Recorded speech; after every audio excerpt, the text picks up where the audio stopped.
What up, YouTube? Let's here. Thanks again for visiting the channel. As always, I appreciate it. We are going to be doing a quick review on this little guy, the Benchmade Adamas. This is the standard, not the mini. I have two Benchmade knives. The Super Freak, I believe I've already done a review on. If I haven't, I'll do one here in a little bit, but I'm pretty sure that I have. But this is certainly my favorite one. The Benchmade Adamas, I had my eye on this for quite some time before I ended up getting it, but it's just a big beefy knife. One of my favorite knives in my collection, actually, and it's definitely my favorite Benchmade knife. I've always thought that Benchmade's knives were a little bit overpriced, but this one for sure, and the Super Freak, I didn't mind paying the prices that they were asking for these guys. There's a couple more that I'm interested in. I'm definitely at some point going to be end up getting a either a mini Crooked River or the standard Crooked River, and I'm probably also going to end up getting a Presidio 2 as well. Both of those knives, very handsome looking knives. I really enjoy them. I've never handled either one of them, but I'm sure that I'll like them, so I'm sure I'll end up getting one of those at some point. But we'll go ahead and get started on the review here. So this is the Benchmade Adamas, probably one of the biggest knives Benchmade has in their lineup. So overall length for this guy is just under 9 inches, about 8 3/4 inches. With a blade length about, I'd say the total blade length is right in between 3.75 and 4 inches, and the cutting edge itself is 3.75 inches. And the size comparisons here, we got the Rat 1, which is going to be a little bit shorter than the Adamas, and the Rat 2, which is obviously going to be quite a bit shorter than the Adamas. The Demco knives going to be the same deal. The 80-20.5 is going to be just a little bit shorter, and the 80-20S is a little shorter, and the 80-20.5 is quite a bit shorter. And the Spyderco's, got the Spyderco PM2, which is also going to be a little bit shorter than the Adamas. And the Pair 3 is going to be quite a bit shorter than the Adamas. Height, length, and thickness. Let's see here.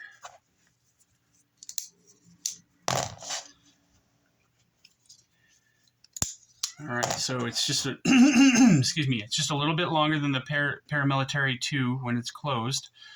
Obviously, a lot longer than the Pair 3 when she's closed. Thickness, she's going to be just a little bit thicker than the Pair 3. And the height, I'd say right here at the thumb stud, it's going to be just about even. Maybe a little bit shorter than the Pair 3 in the pocket. Excuse me. So it does take up quite a bit of room in the pocket, but it's not terrible, I don't think. I don't have any trouble carrying this knife anyway. You guys know that I have pretty big hands, so definitely makes a difference. All right, we're zeroed out here, so I think it's 6.3 ounces. Again, 6.3 ounces, perfect. Blade stock thickness. Make sure that this is zeroed out again. Good.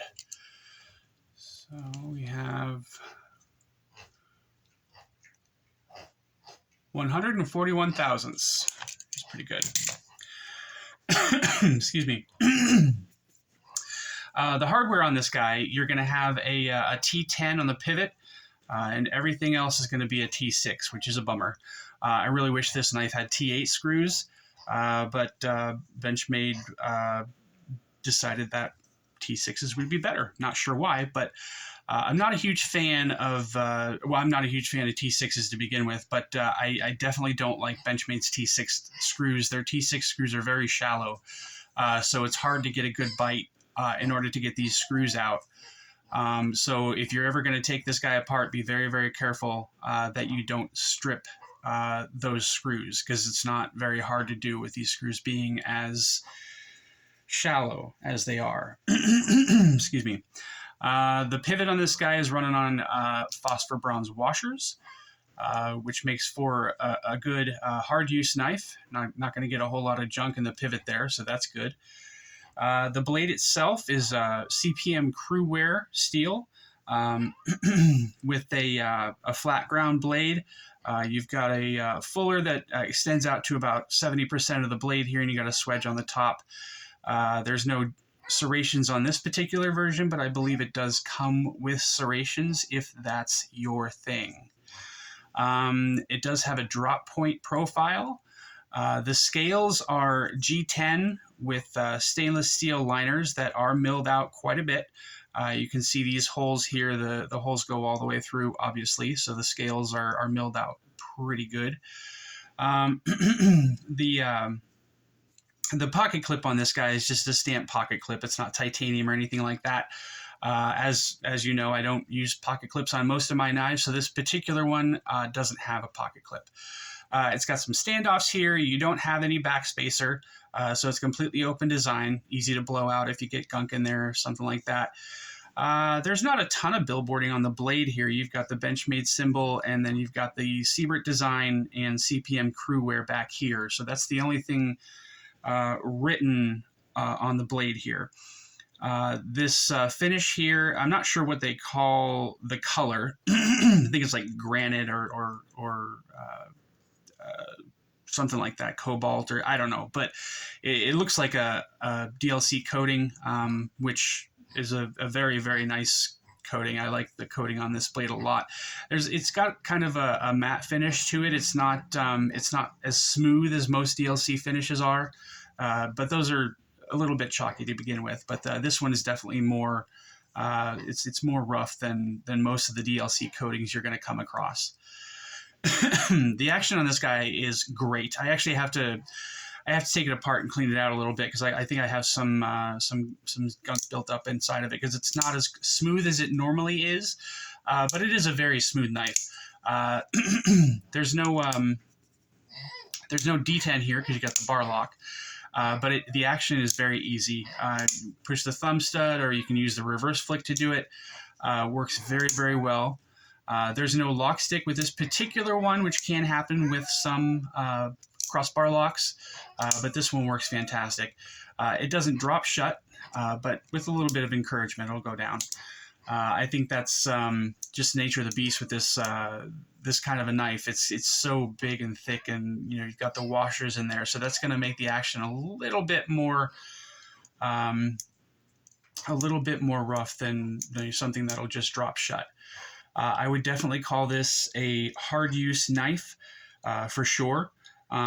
It can handle just about anything you can throw at it. I would even consider, if the logs were thin enough, possibly batoning with this guy. I don't think that would cause too much trouble for it at all. I use this knife for anything and everything. I don't carry it every day, but I carry it quite a bit, at least once a week, I'd say. This is one of the more used knives in my collection. I believe this guy, when I bought it, could be wrong, but I believe when I bought this, it was $260. I think right now they're asking for, somewhere around $310 or something like that. So the price has definitely gone up a little bit. But these guys are available currently on Benchmade sites, and I think a few other retailers as well. I think this comes in 2 or 3 different colors. You've got the OD green, black, and it also comes in the FDE color. So there's definitely some variety there if black's not your thing. But this is perfect for me. I like the way this looks a whole bunch. I know I wouldn't have liked the OD green one. And the FDE color works for me, but with this being kind of a tactical knife, I went with the black just for fun. But yeah, I like this knife a lot. The only thing that I would say is to be careful because when I first got this knife, flicking it back and forth, it's very addictive. It's a lot of fun. It's a lot of fun. It's a lot. It's a lot of fun to play with. But if you're not careful, sometimes when I hold my knives and I go to close it, I have my pinky like right here on the back of the knife. So I've learned to kind of keep my pinky right here because this sucker is super duper sharp. If you're not careful, if you're not paying attention when you're closing it and you have your finger in the way, it'll definitely take the tip off your pinky or something like that. But otherwise, I don't see any safety issues with this knife. There's no problem with the lock. It's not going to go anywhere. The crossbar lock is a very, very strong lock, and Benchmade, I think, were the first ones to perfect it. I could be wrong about that, though. What else can I tell you? It's got a great blade. It's got great ergonomics. You're not kind of stuck in one position or another. You can't really choke up on it because there's just a sharpening choil. There's no finger choil or anything like that. But it's a very comfortable knife to use, especially with as big of a handle as it has. There's no side-to-side play, up or down. Yeah, it's great. I like this knife a lot. This is one of my favorite knives, like I said. So if anybody's interested in this knife, I would definitely recommend buying one. If you're not interested in it, then obviously don't buy it. But yeah, I think that's about everything for today, guys. I hope you enjoyed the video. If you did, please like and subscribe.